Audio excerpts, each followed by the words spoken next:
গাজল উত্তর চক্রের উদ্যোগে স্থানীয় বিএসএ মাঠে বার্ষিক ক্রীড়া অনুষ্ঠিত হলো। অনুষ্ঠানে প্রথমে পতাকা উত্তোলনের মধ্য দিয়ে এবং বিশেষ অতিথিদের ফুলের তোড়া দিয়ে এবং উত্তরণী পরিয়ে বরণ করে নেন। এরপর বার্ষিক ক্রীড়া অনুষ্ঠান শুরু হয়। দৌড় প্রতিযোগিতা, long jump, high jump, 100 metre run, আলু দৌড় নিয়ে 13টিরও বেশি ইভেন্ট হয়। উপস্থিত ছিলেন গাজল উত্তর চক্রের অবর বিদ্যালয় পরিদর্শক শিবনাথ চৌধুরী, গাজল উত্তর চক্রের শিশু ক্রীড়া শিক্ষক জ্যোতিষ চন্দ্র মণ্ডল, গাজলের প্রাক্তন বিধায়ক সুশীল চন্দ্র রায়, গাজল পঞ্চায়েত সমিতির সভাপতি মোজাম্মেল হোসেন সহ অন্যান্যরা। জানা গেছে প্রতি বছর বার্ষিক ক্রীড়া প্রতিযোগিতা অনুষ্ঠিত হয়। এবার সেটি হচ্ছে এদিন গাজল উত্তর সার্কেল লেভেল খেলা অনুষ্ঠিত হয়েছে। এরপর হবে জেলা স্তরের খেলা, তারপর রাজ্য লেভেলের খেলা হবে। এদিন দর্শকদের উপস্থিতি ছিল চোখে পড়ার মতো।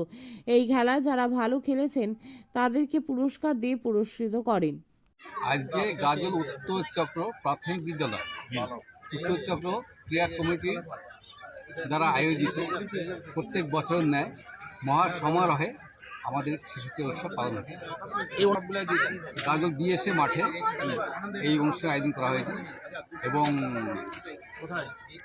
বিভিন্ন স্কুল এখানে অংশগ্রহণ করবে। যারা অঞ্চল স্তরে ফার্স্ট হয়েছে তারা এখানে অংশগ্রহণ করবে। মোট 34টি ইভেন্ট,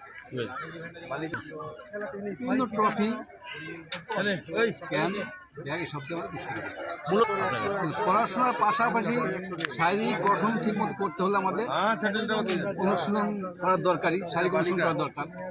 তারই অঙ্গ হিসাবে এই শিশু ক্রীড়া উৎসবের আয়োজন এবং মহাসমারোহে আমাদের হচ্ছে এবং প্রত্যেক বছরই হয়।